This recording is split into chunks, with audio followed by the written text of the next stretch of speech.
ആർക്കെങ്കിലും ഒരു ഗുരുതരമായിട്ടുള്ള പ്രശ്നം ഉണ്ടാക്കണമെന്നോ അല്ലെങ്കിൽ പിന്നെ ഈ ഒരു രാഷ്ട്രീയ ഉദ്ദേശിച്ചിട്ടോ ഒന്നും ഉണ്ടാക്കിയ ഒരു വിവാദമോ പോസ്റ്റോ ഒന്നുമല്ല. മാത്രമല്ല ഇന്ന് ഞാൻ ഇത് മീഡിയയെ അഭിമുഖീകരിക്കുന്നതും ഇതുപോലൊരു വ്യാജ പോസ്റ്റ് വല്ലതും ഇട്ടിട്ട് ഞാൻ കയറി വിളിച്ചിരിക്കുന്നു എന്ന് ജനങ്ങൾ മനസ്സിലാക്കണ്ട എന്ന് വിചാരിച്ചിട്ടാണ്. ഞാൻ ഇട്ട കാര്യങ്ങളെല്ലാം പരമാർത്ഥമാണെന്നും അതിൻ്റെ വിശദീകരണം തരാനാണ് രാവിലെ ഞാൻ മീഡിയയെ അഭിമുഖീകരിക്കാൻ തയ്യാറാകുന്നത്. ഇത് ബഹുമാനപ്പെട്ട മിനിസ്റ്റർക്ക് ഇത് അറിയാമോ ഇല്ലയോ ഉള്ളതെന്ന് എനിക്കറിയില്ല. പക്ഷേ ഇത് ഞാൻ അറിയിക്കാനുള്ള മേലധികാരികളെ ഇത് കൃത്യമായിട്ട് അറിയിച്ചിട്ടുണ്ട്. കാരണം എനിക്ക് മിനിസ്റ്ററുമായിട്ട് നേരിട്ട് ആക്സസ് ഇല്ല. ഞാൻ റിപ്പോർട്ട് ചെയ്യേണ്ടുന്ന ആരാണോ എൻ്റെ പ്രിൻസിപ്പലിന്, കാരണം അദ്ദേഹത്തിന് ഇതിന് വലിയ അറിയില്ല. കാരണം അദ്ദേഹം പുതിയതായിട്ട് ജോയിൻ ചെയ്തിട്ടൊരു മാസം പോലും ആകുന്നില്ല. ഇതിനുള്ള മുമ്പുള്ള പ്രിൻസിപ്പലിനെയും സൂപ്രണ്ടിനെയും ഒക്കെ നമ്മൾ നേരത്തെ ഇതിലെ കാര്യങ്ങളെല്ലാം വളരെ കൃത്യമായിട്ട് നമ്മൾ അറിയിച്ചിട്ടുള്ളതാണ്. അപ്പോൾ ഇവർക്ക് അറിയാതിരിക്കാൻ മാർഗ്ഗമില്ല. ഇതിനെപ്പറ്റിയുള്ള ഇവിടുത്തെ സ്കേഴ്സിറ്റി പ്രശ്നങ്ങളും ഇവർക്ക് ഒരുപാട് അറിയുകയും ചെയ്യാം. പിന്നെ ഇതിനകത്ത് ഈ നമ്മുടെ റിപ്പോർട്ട് ചെയ്യുന്ന അധികാരികൾ ഇത് പലപ്പോഴും കവറപ്പ് ചെയ്യുകയാണോ എന്ന് എനിക്ക് സംശയമുണ്ട്. ഇത് മേളിലോട്ട് ഇത് അറിയിക്കാതെ അവരതിനെ പിന്നെ വെള്ളപൂശുന്നതാണോ എന്ന് എനിക്ക് സംശയമുണ്ട്. യൂറോളജി വിഭാഗത്തിൽ മാത്രമല്ല മറ്റ് പല വിഭാഗങ്ങളിലും സമാനമായിട്ടുള്ള പ്രശ്നങ്ങൾ നിലനിൽക്കുന്നുണ്ടോ എന്നുള്ള കാര്യങ്ങൾ പുറത്തു വരുന്നുണ്ട്. ഡോക്ടറിന്റെ അറിവിൽ മറ്റേതെങ്കിലും വിഭാഗത്തിൽ എല്ലാ വിഭാഗങ്ങളിലും പ്രശ്നങ്ങളുണ്ട്. അത് കാടടച്ച് പറയാൻ പറ്റില്ലെങ്കിൽ എല്ലാ വിഭാഗങ്ങളിലും പ്രശ്നമുണ്ട്. കാരണം നമ്മൾ ഒരു യൂറോളജി എന്ന് പറഞ്ഞു കഴിഞ്ഞാൽ പല ഡിപ്പാർട്ട്മെൻറ്റുമായിട്ട് നമ്മൾ ബന്ധപ്പെടുന്നതാണ്. ഇതൊരു ഒറ്റ ഫീൽഡിൽ മാത്രമല്ല ഒരു പേഷ്യൻ്റ് നമ്മൾ നോക്കുന്നത്. അതും പല ഡിപ്പാർട്ട്മെൻറ്റുകളോട് ബന്ധപ്പെട്ടിട്ടുള്ളത്. പക്ഷേ അവിടെ എന്തൊക്കെയാണ് സ്കേഴ്സിറ്റി എന്നോ അവിടെ നടക്കുന്ന എന്തൊക്കെ പ്രശ്നങ്ങളുണ്ടോ എന്നൊന്നും എനിക്കറിയില്ല. പക്ഷേ പ്രശ്നങ്ങളുണ്ട് എന്നുള്ളത് എനിക്ക് പറയാൻ പറ്റും. അത് മാത്രമല്ല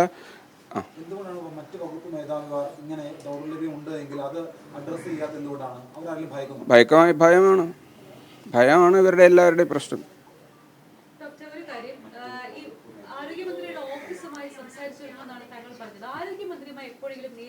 ഇല്ല. ഒരിക്കൽ സജീവൻ സാർ എന്നെ വിളിപ്പിച്ചിരുന്നു. സജീവൻ സാറിൻ്റെ ഒരു പേഷ്യൻ്റ് വന്നപ്പോൾ ഞാൻ അവരെ ശ്രദ്ധിച്ചില്ല. അവരോട്ട് ഞാൻ അവരെ വഴക്ക് പറഞ്ഞു എന്നൊക്കെ പറഞ്ഞിട്ട് എന്നെ സജീവൻ സാർ വിളിപ്പിച്ചിരുന്നു. അപ്പോൾ ഞാൻ അവിടെ പോയി കാര്യങ്ങൾ വിശദീകരിച്ചു കൊടുത്തു. അങ്ങനെ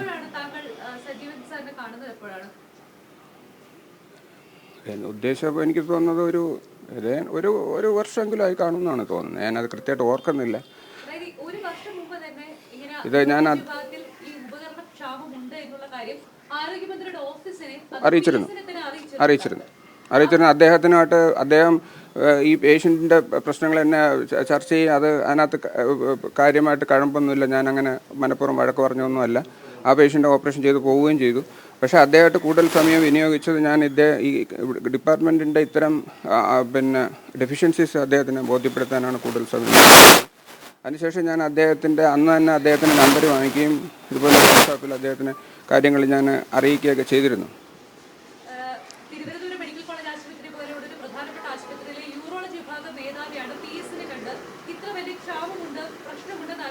അതെ,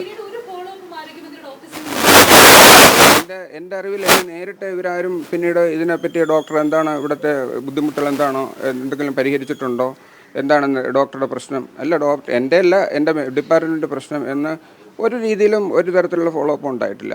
എന്ന് മാത്രമല്ല അതിന് ശേഷം വന്നിട്ടുള്ള ഈ പല രാഷ്ട്രീയ പ്രമുഖരോടും ഞാൻ ഡിപ്പാർട്ട്മെൻറ്റിൽ കൊണ്ടു നടന്ന് ഇതിനകത്ത് ഉള്ള പ്രശ്നങ്ങളൊക്കെ അവരെല്ലാം നേരിട്ട് പറഞ്ഞു കൊടുക്കുകയും ഇതിന് പല രീതിയിൽ പിന്നീട് ഫോളോ വാട്സാപ്പിലൊക്കെ എഴുതി കൊടുക്കുകയും ഒക്കെ ചെയ്തിരുന്നതാണ്.